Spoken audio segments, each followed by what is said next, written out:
Alright guys, so we've already been covering a little bit of astronomy. Today we're going to learn about constellations and how scientists can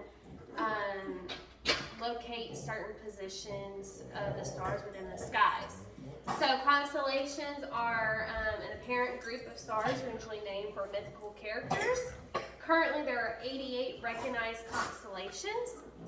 There is the equatorial system, which is basically a method of locating the stellar objects, much like the coordinates system used on Earth's surface, such as like latitude and longitude to pinpoint specific locations on a map. You have declination and right ascension. These are both associated with the equatorial system.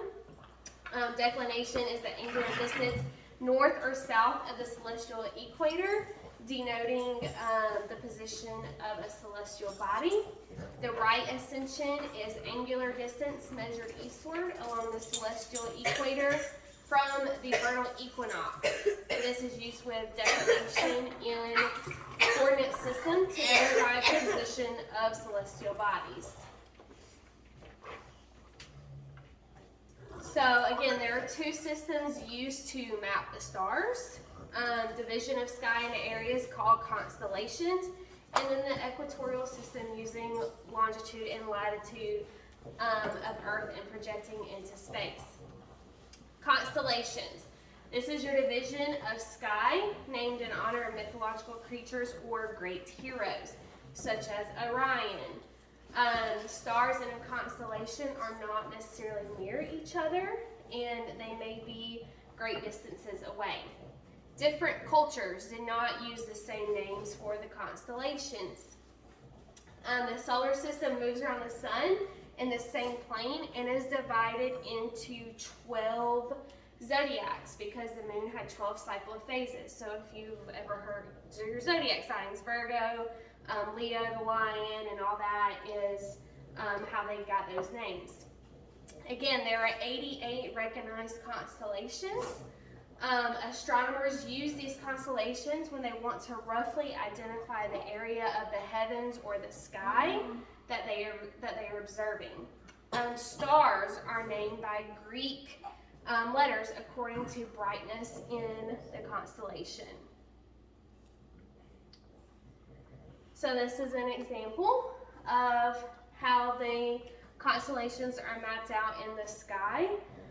Obviously this is not all 88 of them, but just gives you an idea of how they are divided up into the sky. So the equatorial system, this divides the celestial sphere into coordinates that are similar to the latitude and longitude system that we use for establishing locations on the Earth's surface. North and south poles are aligned with the terrestrial north and south poles, and the north pole is aligned with the North Star. Right now, our Earth and the tilt of the axis is pointing towards a star named Polaris. So as of right now, our North Star is the Polaris star. All stars in the northern hemisphere appear to circle Polaris, which is our northern star as of now. Now, our tilt of our axis will change and will point to another star, and during that time, that star will become our North Star. But for now, Polaris is our North Star. Again, declination is associated with latitude, the angular distance north or south of the celestial equator, and right ascension is associated with longitude, and it is the angular distance eastward along the celestial equator. So here's a diagram just to show you guys what I mean by celestial equator. It runs along here, and again, declination is the angular position north or south, and right ascension is the position that's eastward. And it's backwards from latitude to longitude because latitude on the Earth's surface is flat, it runs horizontal, so it runs east to west, whereas longitude runs vertical and it's north to south. So it can be a little confusing. This is an example of the Big Dipper and the Little Dipper constellations, and here is our North Star that is known as Polaris. All right, so for our lab today, you guys are going to graph constellations. So what you're going to be given, you're going to be given a graph just like this one. And down here are your different constellations. It's 2 pages. It's not very many. But for each one, you have your coordinates to map or to graph each star within the constellation. So again, your first number is going to be your x-axis, which runs along the bottom. The second number will be your y-axis, which runs along the side. So for the first star within the Virgo constellation is going to be 0, your coordinates are 0 and 15. So 0 is on the x-axis, which is right here, and then you'll go up to 15, and then you'll put a dot. Then you'll move on to the next star, 1, 13.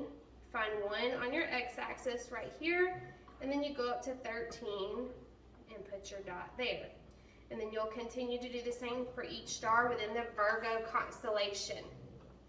Then you'll move on to the Leo, Ursa Major, Andromeda, etc., and you'll plot each star within the constellation. Do you guys have any questions about what to do? All right, once you're done mapping or graphing each star, you'll then connect the dots to make the shape of your constellation. All right.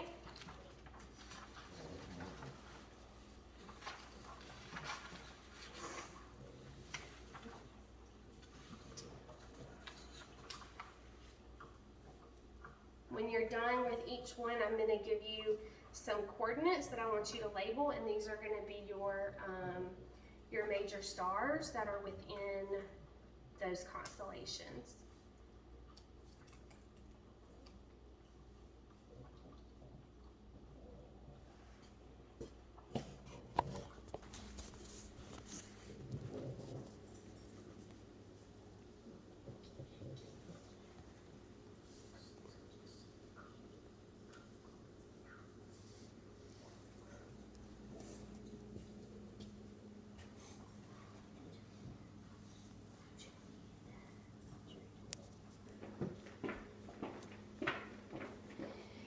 Y'all are doing a great job.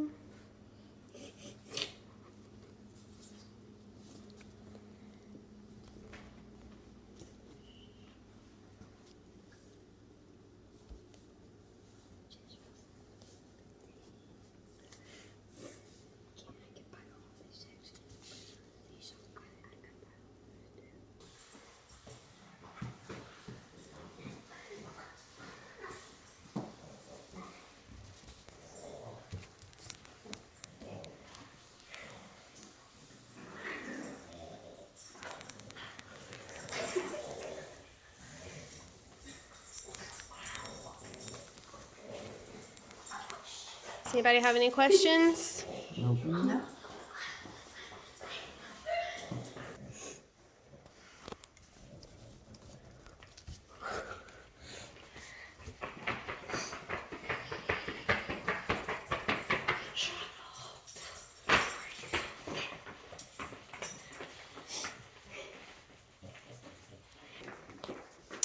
Hey guys, just a quick reminder too, don't forget to label your constellation so that way we know which is which. Oh, okay.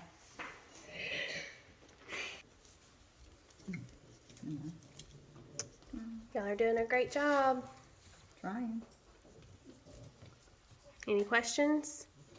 No, I don't think so.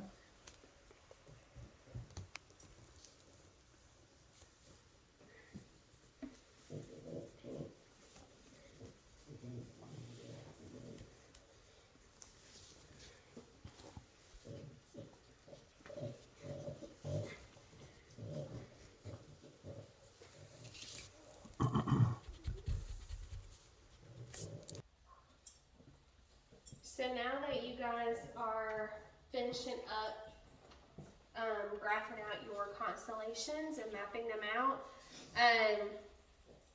if you will find the coordinate 2910 and tell me what constellation that is in. Ursa Minor.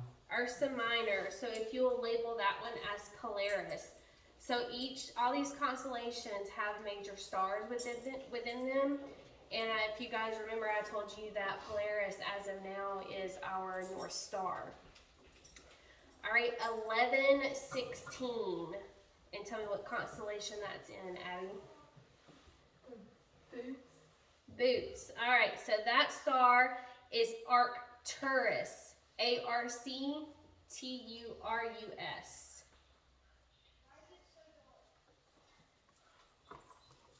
All right, and then the coordinates 2, 8. Virgo. That star is going to be Spica. Spica. All right, and then on your second page, the coordinates 14, 6. Orion. So that star is called Regal. Rigel. Regal or Rigel.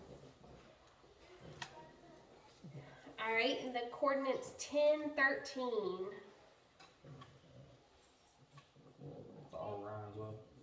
Orion as well. That star is called Betelgeuse. Betelgeuse.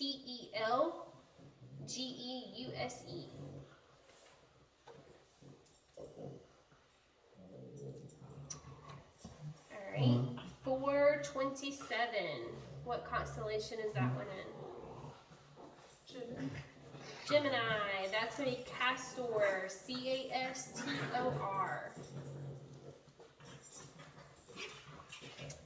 All right, 226. Same. Gemini, that's going to be Pollux. Pollux.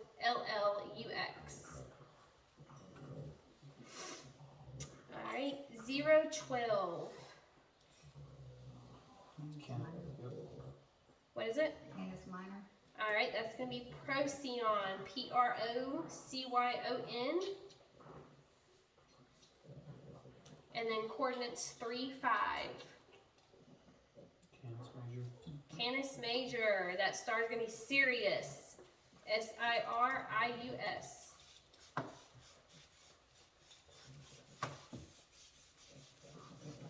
All right, and then the last one's going to be coordinates 2015.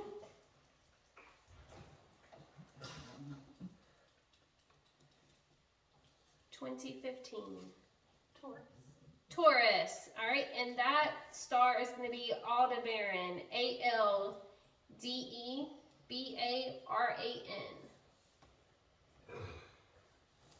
All right, you guys can turn those in if you are done. If you're not done, you can continue working.